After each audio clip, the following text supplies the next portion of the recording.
ये डाइजेशन के प्रोसेस में एक बहुत इंपॉर्टेंट चीज है जिसको हम कई बार मिस कर जाते हैं, which is the role of microbiome. Now here starts the exact science of our product कि हम किस चीज की बात कर रहे हैं।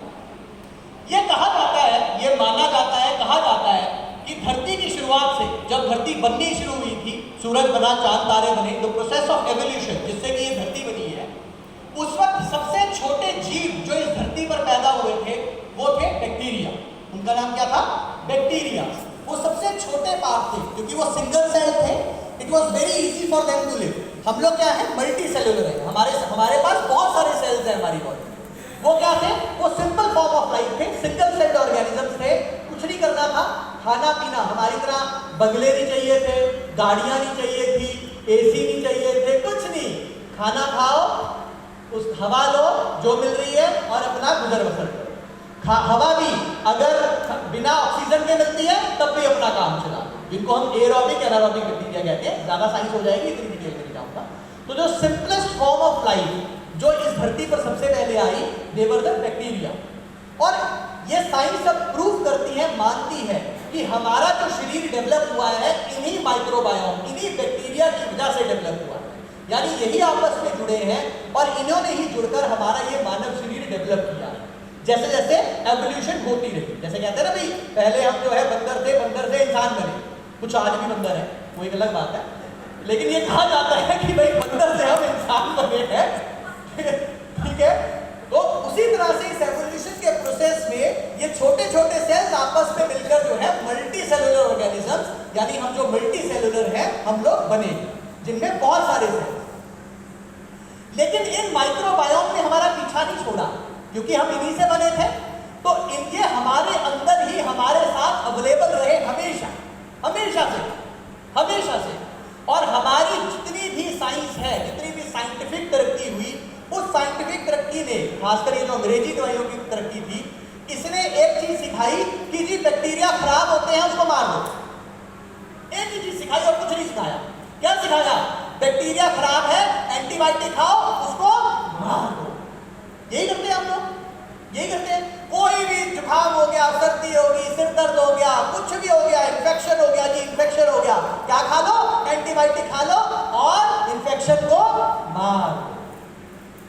बस अब यही सबसे बड़ी कहानी शुरू, यही सबसे बड़ी। जैसे जैसे ये रिसर्च आगे बढ़ी, ये चीज प्रूव हुई कि हमारे अंदर उतने सेल नहीं है जितने हमारे अंदर ये बैक्टीरिया प्रेजेंट है।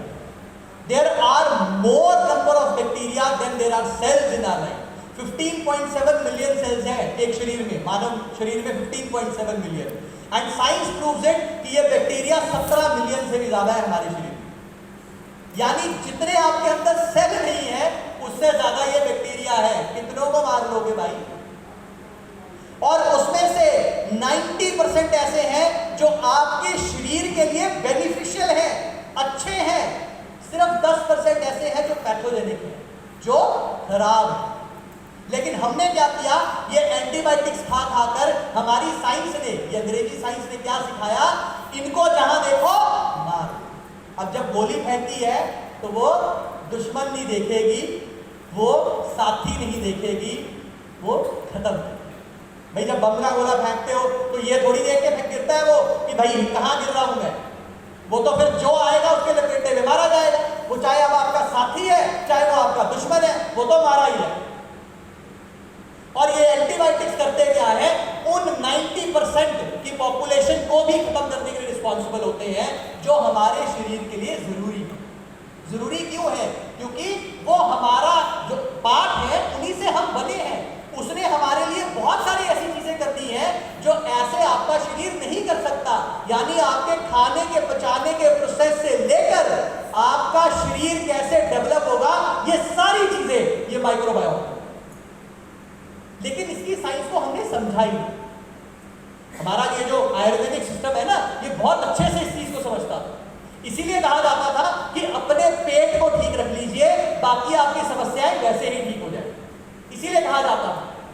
और आज अब ये इंग्लिश साइंस भी ये चीज धीरे धीरे मान रही है कि भाई अगर आपका डाइजेशन का प्रोसेस ठीक रहेगा, ultimately your every body part will remain healthy. Why? Because if you can keep these microbiomes healthy, which are an important integral part of your life, और ये मेरी बॉडी में हर जगह प्रेजेंट, हर जगह, they are present everywhere. अगर ये environment में है तो ये आपकी बॉडी में भी हर जगह प्रेजेंट, एवरीवेयर. और इनका काम क्या है?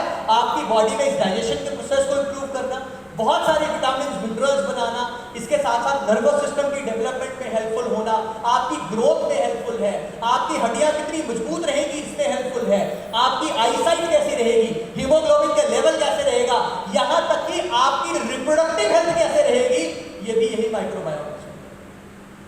जो आजकल बड़ी सारी प्रॉब्लम्स हो रही है ना, मेल और फीमेल इनफर्टिलिटी की प्रॉब्लम्स, फीमेल्स में पीसीओएस की प्रॉब्लम हो जा रही है जी, सिस्ट बन जाते हैं, बच्चा नहीं हो पाता जी, मेल्स में प्रॉब्लम हो जाती है जी, स्पर्म की कमी हो गई जी, शुक्राणु अच्छे से नहीं बन रहे हैं जी, ये सारी की सारी प्रॉब्लम्स जो है ये जुड़ी हुई है इससे, विच is the most important organ of your body, the healthy microbiome. ये माइक्रोबायोम कुछ नहीं है, ये ऐसे बैक्टीरिया हैं जो आपकी बॉडी में शुरू से ही थे. ऐसा नहीं है कि नहीं थे, शुरू से ही थे, लेकिन उनमें अगर बैलेंस गड़बड़ा जाएगा तो कहीं ना कहीं प्रॉब्लम्स शुरू. क्लियर हुआ? Hello, yes, very nice. चलिए